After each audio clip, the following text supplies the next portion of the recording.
Sir అయితే చాలామంది హీరోలు విలన్లుగా స్టార్ట్ అయింది వాళ్ళ జీవితం. ఒక్కసారి హీరో పాత్ర వేసిన తర్వాత ఇంకా హీరో పాత్రలోనే కంటిన్యూ అయ్యారు. కానీ మీరు విలన్‌గా చేశారు, హీరోగా చేశారు, మళ్ళీ విలన్‌గా చేశారు.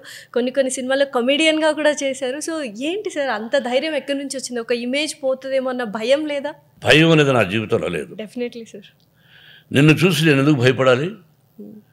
నువ్వు చాలా గొప్పవాడవై ఉండొచ్చు, విపరీతమైన డబ్బు ఉండొచ్చు, ఈ దేశాన్ని కొనగల శక్తి సామర్థ్యాలు నీకు ఉండొచ్చు.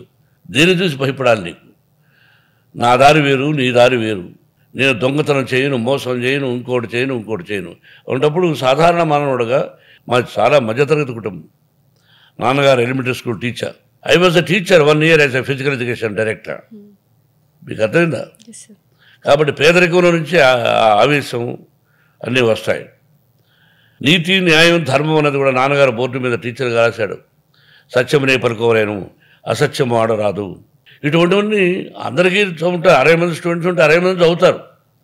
ఎంతమంది ఫాలో అవుతారు? చాలా. బట్ నేను ఫాలో అయ్యాను. అసత్యం ఆడుతాం అప్పుడప్పుడు, చిన్న అబద్ధాలు. గుర్తుందా? ఎవరి దగ్గర? భార్య దగ్గర. గుర్తుందా సార్ ఏదైనా అబద్ధం ఆడింది? ఆ అబద్ధం ఎట్లా గుర్తుంటాయి? కాబట్టి